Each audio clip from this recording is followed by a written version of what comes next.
Apa kabar sahabat dan sobat Halo Channel? Semoga selalu dalam keadaan sehat dan bahagia bersama orang-orang tercinta dan terkasih. Bersama dengan H2 Channel. Assalamualaikum warahmatullahi wabarakatuh. Selamat pagi, salam sejahtera untuk kita semuanya. Tabi pun. Salam jumpa bersama dengan H2 Channel, masih di Pesona Pedesaan. Pada kesempatan pagi hari ini, H2 Channel ingin mengajak kepada sahabat dan sobat semuanya untuk melihat langsung pelaksanaan ataupun kegiatan penyuntikan ataupun pemberian vaksin PMK kepada ternak sapi yang ada di Desa Pujurahayu, Kecamatan Negeri Katon, Kabupaten Pesawaran. Yuk bersama dengan H2 Channel di Pesona Pedesaan, kita gas guys, cus. Sahabat dan sobat H2 Channel, saat ini petugas dari tim satuan Kecamatan Negeri Katon, Kabupaten Pesawaran masih mempersiapkan vaksinasi dalam rangka persiapan vaksinasi ke lapangan, di mana petugas dari Satuan Kecamatan Negeri Katon melakukan vaksinasi langsung door to door ataupun turun ke rumah masing-masing petani ataupun pemilik ternak yang ada di Desa Pujurahayu, Kecamatan Negeri Katon, Kabupaten Pesawaran. Upaya pencegahan dan penanganan penyakit mulut dan kuku ataupun yang terkenal ataupun dikenal oleh kita yaitu PMK. Apa sih penyakit mulut dan kuku? PMK adalah penyakit infeksi virus yang bersifat akut dan sangat menular. Penyakit ini menyerang semua hewan berkuku belah ataupun genap, seperti sapi, kerbau, babi, kambing, domba, termasuk juga hewan liar seperti gajah, rusa, dan sebagainya. Virus dapat bertahan lama di lingkungan dan bertahan hidup di tulang kelenjar, susu, serta produk susu. Masa inkubasi 1-14 hari. Virus awet dalam pendinginan dan terinaktivasi oleh temperatur 50 derajat dan terinaktivasi pada pH kurang 6,0 dan pH lebih daripada 9,0. Penyakit ini ditandai dengan adanya pembentukan vesikel atau lepuh dan erosi di sekitar mulut, lidah, gusi, nostril, puting, dan di kulit sekitar kuku, pincang, dan bahkan kuku bisa terlepas. Hipersalivasi, hewan lebih sering berbaring. Pada ternak potong terjadi penurunan bobot badan, dan pada ternak perah terjadi penurunan produksi susu yang drastis. Morbiditas biasanya tinggi mencapai 100%. Namun mortalitas atau tingkat kematian untuk hewan dewasa biasanya sangat rendah.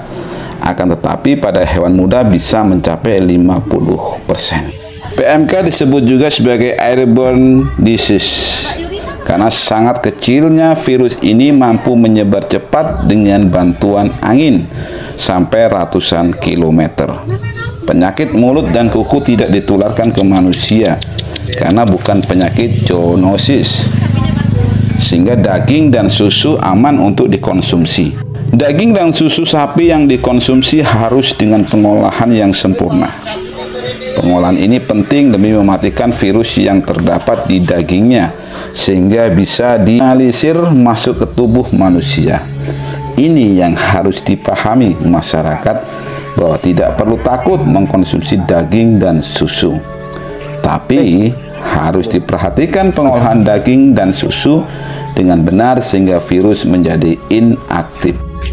Kerugian dari dampak penyakit ini bukan hanya dirasakan oleh peternak, namun juga dapat dirasakan oleh masyarakat luas. Potensi kerugian ekonomi yang ditimbulkan oleh PMK ini tidak hanya pada peternak yang mengalami penurunan produktivitas hingga kehilangan hasil. Akan tetapi, kerugian secara nasional. Kerugian ekonomi bagi kegiatan usaha peternak terutama disebabkan oleh kehilangan produktivitas karena penurunan produksi susu 25% per tahun. Penurunan tingkat pertumbuhan sapi potong mencapai 10% sampai 20%. Kehilangan tenaga kerja 60% sampai 70%, serta penurunan fertilitas 10% dan perlambatan kebuntingan kematian anak 20% sampai 40%, dan pemusnahan ternak yang terinfeksi secara kronis. Mengingat besarnya potensi kerugian ekonomi yang dapat ditimbulkan oleh merebaknya PMK ini, maka sangat perlu upaya edukasi kepada masyarakat tentang upaya pencegahan dan penanganannya. Pencegahan dapat dilakukan dengan cara biosecurity dan medis. Apa yang menjadi pertanyaan kita? Pencegahan dengan cara biosecurity. Yang pertama yaitu perlindungan pada zona bebas dengan membatasi gerakan hewan, pengawasan lalu lintas dan pelaksanaan surveillance. Yang kedua, diupayakan pemotongan pada hewan terinfeksi, hewan baru sembuh, dan hewan-hewan yang kontak dengan agen PMK. Yang ketiga, desinfeksi akses dan semua material yang terinfeksi, perlengkapan kandang, mobil, baju, dan lain-lain. Yang keempat, musnahkan bangkai, sampah, dan semua produk hewan pada area yang terinfeksi. Yang kelima, yaitu tindakan karantina. Pencegahan dengan cara medis untuk daerah tertular. Yang pertama, vaksin virus yang aktif mengandung adjuvan.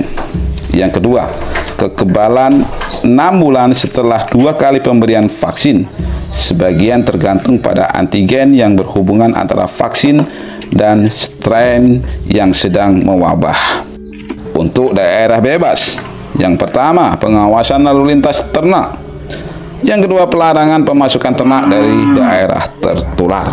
Sedangkan upaya penanganan yang dapat dilakukan adalah yang pertama, isolasi ternak sakit. Yang kedua, pemberian antipiretik atau analgesik. Yang ketiga, pemberian vitamin dan suplemen ATP. Yang keempat, pemberian antibiotik long action. Yang kelima, kuku yang luka diberi obat semprot luka. Yang keenam, bisa diberikan penguat lainnya, empon-empon. Yang ketujuh, pemberian obat dan vitamin perlu diulang sampai ternak sembuh. Kedelapan, ternak sakit diupayakan bisa makan meskipun nafsu makan menurun. Dan yang kesembilan, ternak dewasa lebih dapat bertahan dibandingkan dengan anakan. Ada beberapa tips penanganan penyakit mulut dan kuku untuk daging segar dan jeroan dari pasar tradisional serta penanganan produk hewan untuk industri. Tips penanganan untuk daging segar dan jeroan dari pasar tradisional yaitu: yang pertama, daging tidak dicuci sebelum diolah. Rebus dahulu selama 30 menit di air mendidih. Yang kedua, dinginkan lalu bekukan. Jika daging tidak langsung dimasak atau akan disimpan di freezer, maka daging bersama kemasan disimpan terlebih dahulu pada suhu dingin minimal 24 jam.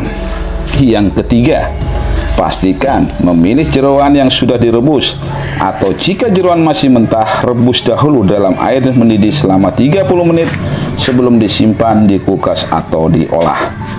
Yang keempat, bekas kemasan daging tidak langsung dibuang. Rendam dahulu dengan deterjen atau pemutih pakaian atau cuka dapur untuk mencegah cemaran virus ke lingkungan. Sahabat dan sobat H2 Channel, itulah sekilas informasi tentang pencegahan ataupun penyakit mulut dan kuku pada sapi. Dan semoga tetap semangat para petugas ataupun satuan tugas Dinas Peternakan Kabupaten Pesawaran, Kecamatan Negeri Katon. Mohon maaf apabila ada kekurangan ataupun kekeliruan dalam penyampaian informasi ini. Lebih baik mencegah daripada mengobati. Mari kita dukung program pemerintah tentang vaksinasi PMK pada ternak sapi. Jayalah selalu petani dan peternak sapi. Biasakan cuci tangan sebelum. Oke sahabat H2 Channel, sampai di sini dulu coba kita persiapan siang hari ini.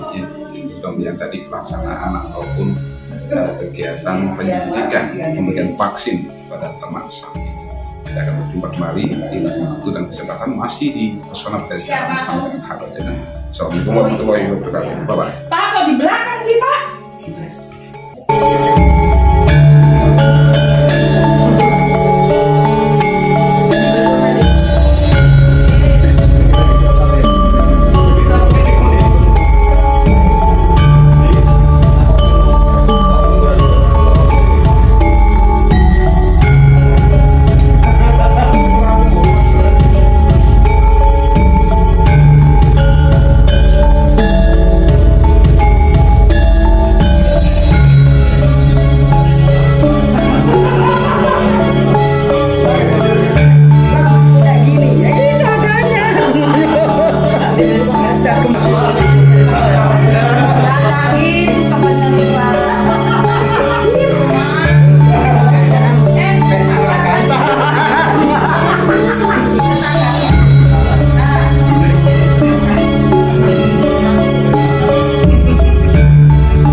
Terima kasih ya guys.